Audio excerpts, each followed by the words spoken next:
नमस्कार, मैं रवीश कुमार। हमारा समय मत बर्बाद करो, हम वीडियो नहीं देखना चाहते हैं, हमारे पास इतना समय नहीं। ये टिप्पणी है chief justice of India Suryakant की। वकीलों ने आज सुप्रीम कोर्ट के सामने पुलिस की हिंसा पर अर्जेंट सुनवाई की मांग की और कहा कि जाति के बहुत सारे वीडियो हैं। तब चीफ जस्टिस ने कहा कि हमारा समय मत बर्बाद करो।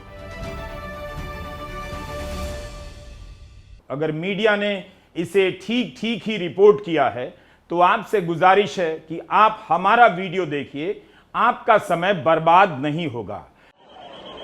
क्या दिल्ली पुलिस ने 20 जुलाई को पैलेट गन का इस्तेमाल किया है? अगर किया है तो इससे सीरियस कुछ नहीं हो सकता। पैलेट गन के इस्तेमाल से बच्चे अंधे हो सकते थे। पैलेट गन में धातु के छर्रे होते हैं, शरीर में धंस जाते हैं, आंखों में लगते हैं तो आंशिक रूप से या पूरी तरह क्षतिग्रस्त कर देते हैं। दिल्ली पुलिस ने पैलेट गन के इस्तेमाल से इनकार किया है, मगर यह इतना सीरियस मामला है कि एक तरफा इनकार से बात पूरी नहीं होती। स्कूलों के बच्चे जंतर मंतर के प्रोटेस्ट में गए थे। अगर पैलेट गन से उनकी आंखों की रोशनी को नुकसान होता, इससे खतरनाक कुछ भी नहीं हो सकता। 2016 में जम्मू कश्मीर में हुआ था। कई लोगों की आंखों की रोशनी चले जाने की खबरें आई थीं। उस समय देश मुसलमानों के प्रति नफरत में और ज्यादा डूबा हुआ था। कश्मीर का कुछ पता नहीं, लेकिन हर हाउसिंग सोसाइटी में कश्मीर का एक एक्सपर्ट बन गया था और पैलेट गन के इस्तेमाल पर लोग चुप रह गए। इसीलिए अगर यह दिल्ली में इस्तेमाल हुआ है तो बेहद गंभीर मामला है। ऑल्ट न्यूज की यह रिपोर्ट देखिए। सरकार ने संसद में बताया था कि पैलेट गन से 17 लोग मारे गए थे। जम्मू कश्मीर राज्य मानवाधिकार आयोग की रिपोर्ट के अनुसार पैलेट गन से 1726 लोग घायल हुए थे। महबूबा मुफ्ती उस समय मुख्यमंत्री थी। उन्होंने विधानसभा में आंकड़ा दिया कि 6000 से ज्यादा लोग पैलेट गन से घायल हुए हैं। 54 लोगों की आंखों की रोशनी में किसी ना किसी तरह का नुकसान पहुंचा है। 22 जुलाई के द हिंदू में पत्रकार विजेता सिंह की रिपोर्ट आई है, जिसका दिल्ली पुलिस ने खंडन किया है। यह बात भी इस रिपोर्ट में है, लेकिन विजेता सिंह ने हवा में यह रिपोर्ट नहीं लिखी। वे अभी भी रिपोर्ट पर कायम हैं। इस रिपोर्ट के लिए विजेता ने शेख इरशाद मंसूरी के मित्र से बात की है। मंसूरी पर सीपी के पालिका बाजार के पास रैपिड एक्शन फोर्स के एक जवान ने कथित रूप से पैलेट गन से हमला किया। मंसूरी का लेडी हार्डिंग मेडिकल कॉलेज में इलाज चल रहा है। स्वास्थ्य मंत्री जेपी नड्डा ने भी उनसे मुलाकात की है। विजेता सिंह की रिपोर्ट बताती है कि यह संसद मार्च का पहला मामला है जिसमें आम सिविलियन पर पैलेट गन चलने की बात सामने आई है। एक और वीडियो भी वायरल है जिसमें एक लड़की पर शॉक बेटन का इस्तेमाल हुआ है। इस छड़ी में हल्का सा करंट होता है जो किसी को झटका देकर सुन्न कर सकता है। विजेता सिंह की रिपोर्ट पर भी दिल्ली पुलिस का खंडन आया है। कहा है पुलिस ने कि पैलेट गन का इस्तेमाल नहीं हुआ। विजेता ने बताया कि पैलेट गन और शॉक बेटन दोनों ही आरएफ के एंटी राइट गियर का हिस्सा हैं। रैपिड एक्शन फोर्स की तैनाती दिल्ली पुलिस के आग्रह पर की गई थी। इसके अलावा दिल्ली पुलिस के हैंडल से शॉक बेटन, किलो वाली छड़ी के इस्तेमाल को लेकर भी फैक्ट चेक आया है। दिल्ली पुलिस ने इनकार किया है। 21 जुलाई को सोशल मीडिया में शेख इरशाद मंसूरी की तस्वीरें वायरल होने लगी। दिल्ली पुलिस ने उसी दिन कह दिया खबर गलत है। सीजेपी के प्रवक्ता सौरभ दास ने अपने ट्विटर पर शेख का वीडियो पोस्ट किया तो उसके नीचे डीसीपी नई दिल्ली का बयान आ गया कि यह फेक न्यूज है, ऐसी खबरें पूरी तरह से गलत और भ्रामक हैं। उसके अगले दिन हिंदू की खबर आई है। शेख इरशाद मंसूरी अस्पताल में हैं। उनके इलाज में जुटे डॉक्टरों की प्रेस कॉन्फ्रेंस होनी चाहिए। पुलिस क्यों उनकी तरफ से खंडन कर रही है? जिस अस्पताल में शेख इरशाद भर्ती हैं, क्या उसके डॉक्टरों ने भी खंडन किया है? हो सकता है वहां भी सब कुछ मैनेज हो जाए। इसकी विश्वसनीयता के लिए जरूरी है कि डॉक्टरों की अलग टीम बने और वो जांच करे। रही बात पुलिस के खंडन की, तो आपके सामने है, लेकिन उसी पुलिस ने अभी तक उन सफेद लिबास वाले लोगों के बारे में कुछ भी क्यों नहीं कहा? 20 जुलाई को दिल्ली में इतनी हिंसा हुई, 21 जुलाई का पूरा दिन गुजर गया और 22 जुलाई का आधा दिन। दिल्ली पुलिस ने एक भी प्रेस कॉन्फ्रेंस नहीं की। सोशल मीडिया के पोस्ट के नीचे भ्रामक लिखना ही काफी नहीं होता। यहां देखिए, एक नहीं दो नहीं, अलग अलग लोकेशन पर कई लोगों को सादे लिबास में पॉलीकार्बोनेटेड छड़ी के साथ देखा गया है। आमतौर पर इस छड़ी का इस्तेमाल पुलिस करती है। इन दोनों नौजवानों को देखिए, इनकी ठाठ भी, चेहरे पर कितना गुरूर है, जैसे कोई कुछ नहीं बिगाड़ सकता। इनकी पहचान क्या है, इनका रैंक क्या है, नाम क्या है, कौन है ये जो लाठी लेकर पुलिस के साथ खड़े हैं, और लाठी कहां से मिली? यहां 6 लड़के बैठे हैं जिनके हाथ में लाठी है, और ठीक आखिरी छोर पर दिल्ली पुलिस का एक जवान। 24 घंटे से यह सवाल मीडिया, सोशल मीडिया में घूम रहा है, मगर दिल्ली पुलिस ने अभी तक जवाब नहीं दिया। क्या हजारों पुलिस के रहते कोई प्रदर्शनकारी हाथ में डंडे लेकर इतनी अकड़ से पुलिस के बगल में खड़ा रह सकता है? तब फिर ये लोग कौन थे? पुलिस को तो अधिकार है हमें हटाने का, लेकिन ये कौन है? पुलिस को तो अधिकार है हमें हटाने का, लेकिन ये कौन है जो सिविल ड्रेस में छोटे बच्चे, सबको बूढ़े जवान? क्या पुलिस गुंडे लेकर आई थी? कई वीडियो और पोस्ट में इन्हें गुंडा कहा जा रहा है, लिखा जा रहा है। दिल्ली पुलिस ऐसे पोस्ट पर क्यों नहीं लिख रही कि गुंडे नहीं?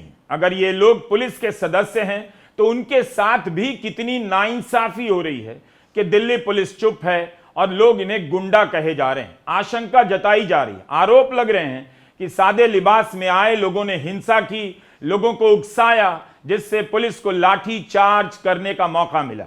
इससे तो पुलिस के प्रति भरोसा ही कमजोर होगा अगर वो ज्यादा इस पर चुप रहेगी। दिल्ली पुलिस ने भैया जैसा हमारे साथ में कराया, आप सभी ने देखा है। अगर ही आपके बच्चों के साथ में होगा आगे, अगर भविष्य में अपने बच्चों के साथ भी ऐसा ही करवाना चाहते हैं तो वो इसी तरह कंटिन्यू रहें, हमारे साथ बुरा करते रहें, लेकिन हम कहीं नहीं डटेंगे, यहीं रहेंगे, यहाँ से नहीं हिलेंगे, कहीं नहीं जाने वाले। कुछ कहने लायक दिल्ली पुलिस ने छोड़ा ही नहीं।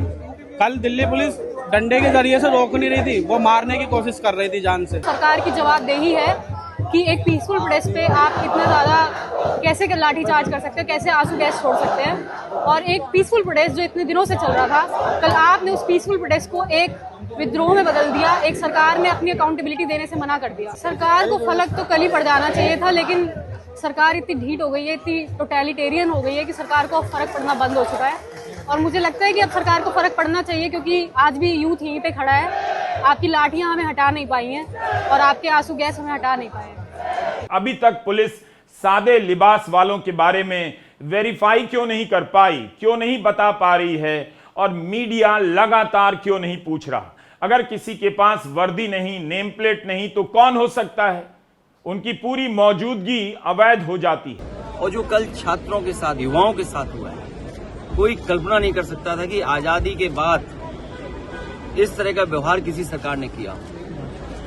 सर पर चोट है, आंसू गैस के गोले चले, लोगों के सर पे टांके आए हैं, पैरों की हड्डी टूटी है, हाथ की हड्डी टूटी है, यह टांके आए हैं। कई बच्चे जो दूर दूर से चल करके आए हैं, जिन्हें दिल्ली का रास्ता नहीं पता था, केवल सरकार के खिलाफ नाराज होकर के आए थे, उनके साथ जो व्यवहार हुआ है। और यहाँ तक सुनने को आया और सोशल मीडिया पर जो वीडियोज आए हैं कि कभी हिटलर ने अपने पॉलिटिकल लोगों के साथ इस तरह का एक गैंग बनाया था। लगता है इस तरह के लोग थे जो प्राइवेट ड्रेस में थे और लाठी लेकर के लोगों को मार रहे थे। कभी हिटलर ने बनाया था और आज हम लोग भारतीय जनता पार्टी की सरकार में देख रहे हैं। ये कभी स्वीकार नहीं हो सकता है लोकतंत्र में। हम लोगों ने उस दिन भी विरोध किया, आज भी विरोध कर रहे हैं। दिल्ली पुलिस ने 21 जुलाई को एक पोस्टर जारी किया कि जो भी वायरल वीडियो है उस पर विश्वास करने की जरूरत नहीं, उसे आगे बढ़ाने से पहले वेरीफाई कर लीजिए। लेकिन जिन लोगों ने खुद ये वीडियो रिकॉर्ड किए हैं वो क्या करें, वो किससे वेरीफाई करें? दिल्ली के मीडिया में एक से एक क्राइम रिपोर्टर हैं, उनके पास बहुत लंबा अनुभव है। क्या उनके लिए भी मुश्किल है पता करना कि सफेद लिबास में कौन लोग दिल्ली पुलिस के साथ घूम रहे थे? किसी अखबार में तो ऐसी खबर छप जानी चाहिए थी। हमने 20 और 21 जुलाई के दिल्ली के 3 बड़े अंग्रेजी अखबारों में प्रदर्शन को लेकर जितनी भी खबरें थीं, सबको खंगाला देखा कि कहीं तो सफेद लिबास वाले मामले पर पुलिस का किसी भी रूप में बयान होगा। हमें वहां भी निराशा हाथ लगी। पुलिस ने कोई प्रेस कॉन्फ्रेंस नहीं की। 1996 में डीके बसु केस में सुप्रीम कोर्ट का बाकायदा आदेश है कि कोई भी पुलिस अफसर गिरफ्तार करने जाता है या पूछताछ करने जाता है, उसकी वर्दी पर नाम पट्टी होनी चाहिए। इस तरह से लिखा होना चाहिए कि साफ साफ पढ़ा जा सके। कई वीडियो ऐसे वायरल हैं जिनमें जवानों की वर्दी पर नाम पट्टी नहीं। लोग पूछ रहे हैं आप कौन हैं, कहां से आए? हरे रंग की टी शर्ट वाला यह कौन हो सकता है जो पुलिस के साथ आया है, इस लड़के को खींच कर लाता है, मारता है। इसे कोई भी पुलिस का जवान नहीं रोकता, बल्कि 2 जवान उसके साथ मिलकर इस पर लाठियां बरसाते हैं। और यह व्यक्ति कौन है जो सादे लिबास में है, पुलिस के साथ है, प्रदर्शनकारी से कह रहा है कि यहां से चले जाओ। यह वीडियो काफी वायरल है। कनॉट प्लेस के एन ब्लॉक में इस युवक को बेरहमी से मारा जा रहा है। सफेद और काली चेक शर्ट में यह नौजवान कौन हो सकता है जो युवक को धक्का देकर आगे करता है, मारता है, फिर जाने भी देता है, जबकि वहां पर 2 पुलिस वाले हैं। पुलिस के साथ ये कौन है? क्यों नहीं पुलिस ने रोका? इतने आराम से कैसे चला गया? इसने हेलमेट पहना है, रुमाल से चेहरे को ढका है, इसके हेलमेट पर दिल्ली पुलिस लिखा है। इसका वीडियो सोशल मीडिया में वायरल है। इतने वीडियो हैं जिसमें बच्चे गिड़गिड़ा रहे हैं पुलिस के सामने। इतने सारे वीडियो हैं जिसमें लड़कियां गिड़गिड़ा रही हैं, हाथ जोड़ रही हैं पुलिस के सामने, लेकिन पुलिस लगातार उनकी पिटाई कर रही है। कितने सारे वीडियो हैं जिसमें निहत्थे बच्चों के ऊपर बिना किसी प्रोवोकेशन पे, एक तो मैंने देखा 2-3 पुलिस वाले खड़े हैं, जितने बच्चे वहां से गुजरते जा रहे हैं सबको लाठियां मारते जा रहे हैं। बच्चे कुछ नहीं कर रहे, बच्चे कोई हमला नहीं कर रहे। कल ऐसे वीडियो वायरल हुए जिसमें पुलिस पत्थर मार रही है बच्चों के ऊपर। ये पुलिस का काम है? पुलिस का काम पत्थर मारना है? ऐसे वीडियो जारी हुए जिसमें पुलिस अपनी गाड़ियां तोड़ रही है। ऐसे वीडियो जारी हुए जिसमें सिविल ड्रेस के ऊपर पुलिस लाठीचार्ज कर रही है। यह सही है? तो झूठे आरोप लगा लगा के आप अपने देश के बच्चों को अंदर कर दोगे। सोशल मीडिया में बहुत सारे वीडियो हैं जो लोगों के बीच पहुंच रहे हैं। लोगों के मन में उसे लेकर ढेर सारे सवाल हैं जिनके जवाब मिलने चाहिए। 20 जुलाई को हिंसा की नौबत कैसे आई? पत्थर कैसे आ गए? अभिजीत दीपके ने कहा है कि जंतर मंतर पर जो भी आ रहा है पुलिस चेकिंग कर रही है, फिर पत्थर कैसे आ गए? लाठी चार्ज को लेकर भी पुलिस के पास बाकायदा ट्रेनिंग होती है। भीड़ के नियंत्रण के लिए जब पुलिस अधिकारी जाते हैं, उनके हाथ में लाउडस्पीकर होता है, वज्र वाहनों के ऊपर लाउडस्पीकर होता है, जिससे घोषणा की जाती है कि भीड़ को पीछे हटना होगा वरना शक्ति का इस्तेमाल होगा। लेकिन कई वीडियो में वहां भी लाठी चल रही है जहां 1 या 2 नौजवान बैठे। जैसे इस वीडियो में नौजवान तो पुलिस के आगे हाथ जोड़कर ही बैठ गया। फिर लाठी क्यों मारी गई? यही नहीं, लाठी भांजी जाती है ताकि भीड़ तीतर बीतर हो जाए।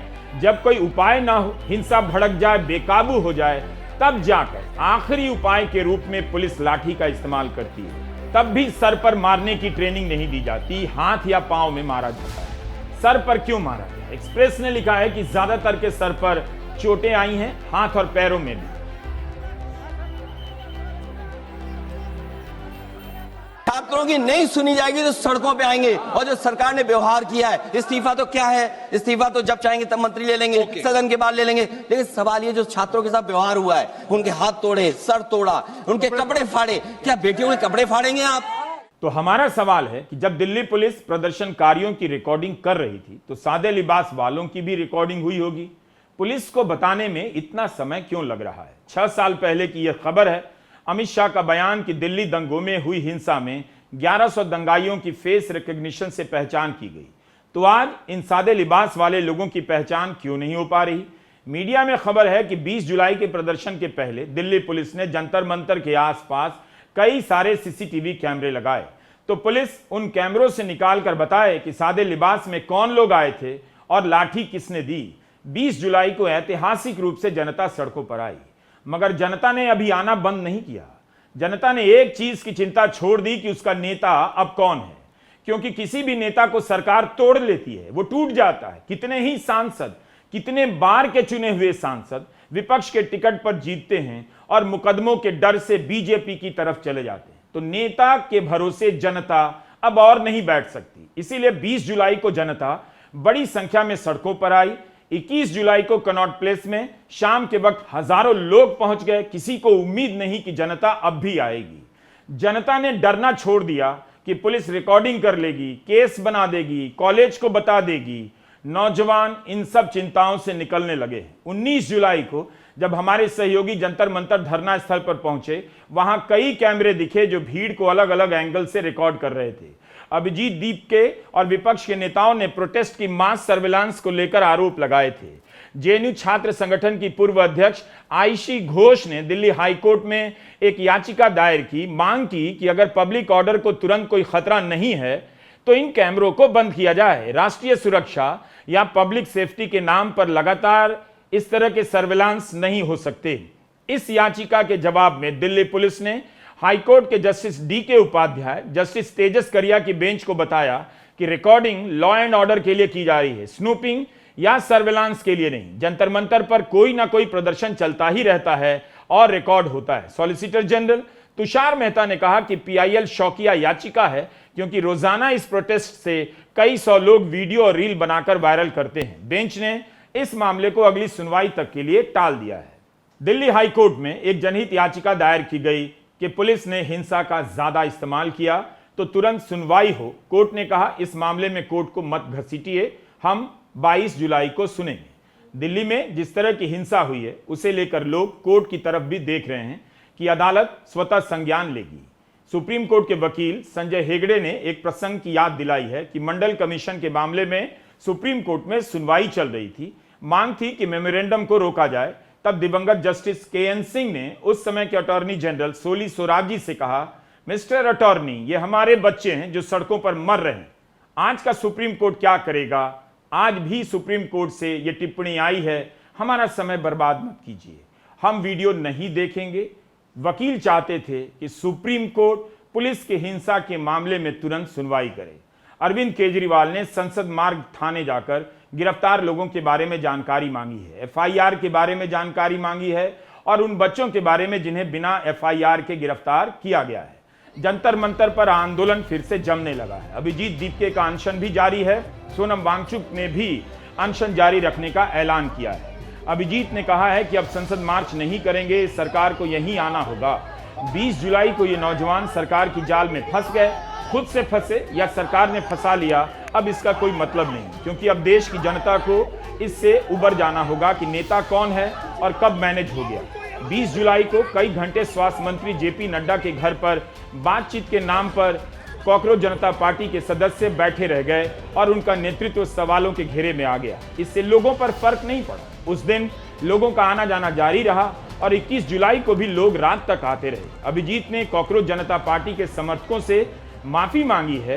कहा है कि खासकर मैं उन लड़कियों से माफी मांगता हूं जिन्हें पुरुष पुलिस अधिकारियों ने मारा है, हम और बेहतर कर सकते थे। अभिजीत ने भी दिल्ली पुलिस से मांग की है कि बताएं कितने लोग हिरासत में लिए गए। लोग इस आंदोलन के जरिए अपने डर का इलाज कर रहे हैं, अपने डर का।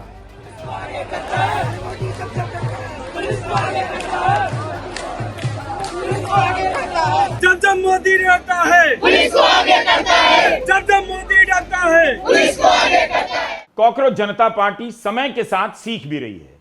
इसने अपने प्रवक्ता विजेता दहिया को निकाल दिया। विजेता 20 जुलाई के दिन गायब रहे और इसे लेकर पूछे जाने पर उनका जवाब लोगों को पसंद नहीं आया। अभिजीत दीपके को भी कई बार अपनी ही राय बदलनी पड़ी है, वे भी लगातार लोगों की निगाह में हैं।